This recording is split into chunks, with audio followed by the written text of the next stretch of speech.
People spend more time per day on social media than they do on search engines. It roughly makes up 27% of the daily searches. Instagram has 6.5 billion daily searches. They're also now going to ChatGPT before they even go to Google. The issue is most of them still focus on Google.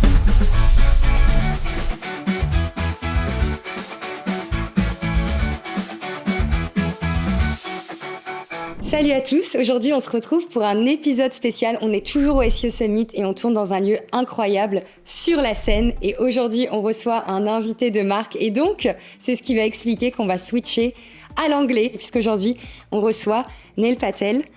Thank you for being with us.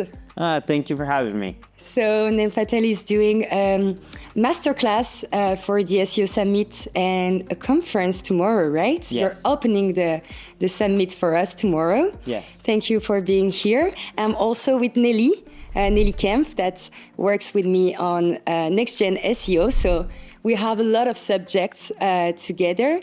And I'm very happy today to interview Neil Patel, which is the founder of NP Digital. He created a bunch of very useful SEO tools like Answer the Public, Ubersuggest, and he's also one of the top influencers on the web in the world. So thank you for being with us and talking on our mic. Thank you for having me, guys. Là, maintenant, tu es sur le point de regarder un épisode que j'ai tourné avec les plus grands spécialistes SEO en France et à l'international. Et si tu fais confiance à ce contenu, c'est parce que tu sais que je me suis entourée de gens qui savent de quoi ils parlent. Si ces épisodes, ils existent, c'est aussi grâce au soutien de netlinking.com parce que beaucoup pensent que le SEO, c'est juste de la technique et des mots-clés, mais il faut pas oublier que la base de l'algorithme de Google, c'est d'abord le PageRank, c'est-à-dire les liens de sites externes qui pointent vers toi, et plus tu vas en recevoir depuis des sites fiables, plus Google te considère comme quelqu'un d'important. Et la bonne nouvelle, c'est que maintenant, le PageRank, tu peux l'acheter grâce à des plateformes de netlinking au lieu d'attendre que ça arrive naturellement. Sauf que tu peux pas acheter n'importe quoi et c'est pour ça que sur netlinking.com, tu vas trouver des liens premium ultra thématisés parce qu'ils ont un algorithme de rapprochement sémantique qui te propose des articles qui sont déjà indexés dans Google. Et en plus, leur plateforme utilise directement la data de la Search Console, donc tu sais exactement ce que tu achètes et le poids que ça va avoir sur ton site. Alors, je te conseille d'aller checker la plateforme parce qu'ils ont même des outils gratuits pour que tu puisses t'y mettre dès maintenant. Je les remercie énormément d'avoir soutenu ce format et je te laisse tout de suite avec l'épisode. You always talk about search everywhere optimization. What does that means and how do people react, like people that have been working in SEO for like 20 years now, how do they react when you talk about that? Sure, so let's look at the numbers. Most people, when they think of SEO, they think of Google and optimizing for Google. Google is the most popular search engine, roughly 13.7 billion searches per day, over 5 trillion searches per year. And when you look at Google, even though it's the largest search engine, it roughly makes up 27% of the daily searches.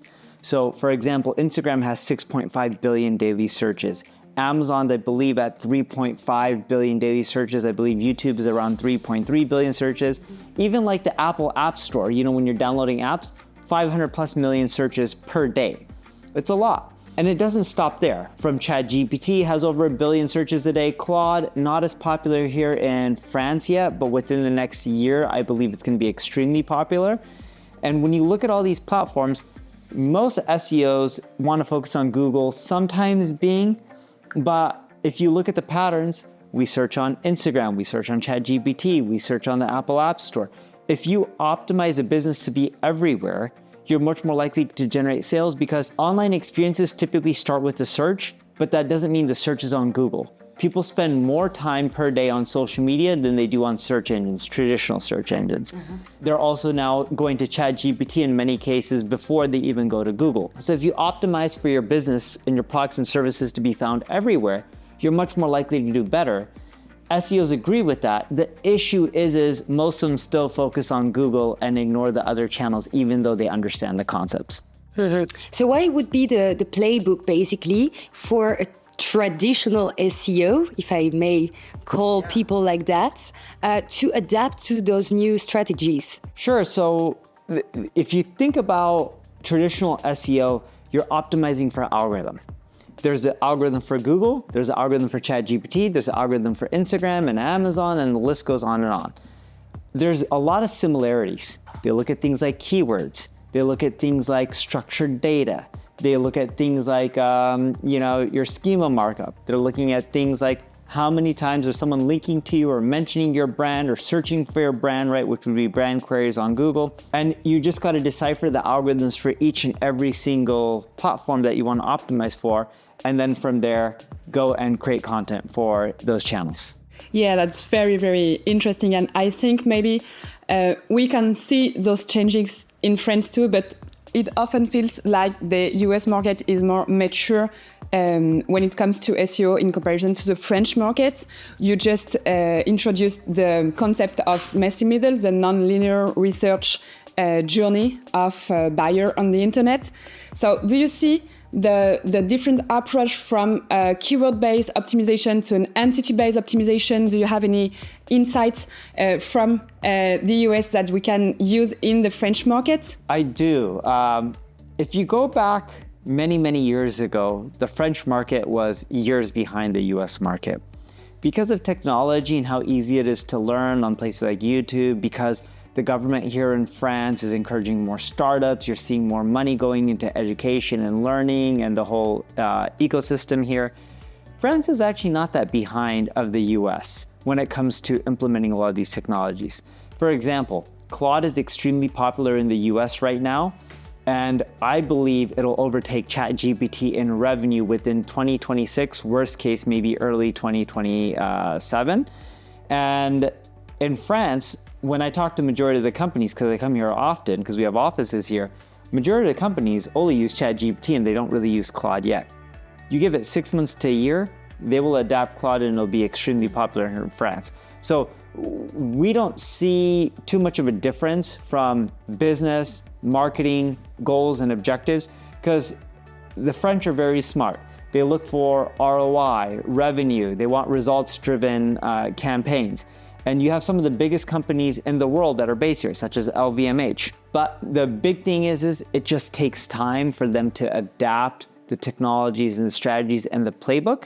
Because typically what we see in Europe versus America, Americans are more aggressive. They're more willing to take risk. European countries are a little bit more risk adverse. So they want some of the campaigns and strategies tested out before rolled out here. So that doesn't necessarily mean it has to be done in America. It may be that you test it out in smaller markets like Malaysia or Hong Kong or whatever it may be. And then once you start seeing the results and you start seeing those new strategies and campaigns working, then they'll start rolling it out into larger European countries like the UK or France. Because if you also make mistakes with some of these campaigns, it doesn't just cost you time, it costs you revenue loss as well. So businesses tend to test things in smaller markets, at least European-led businesses, and then they roll it out here in France. That is so interesting.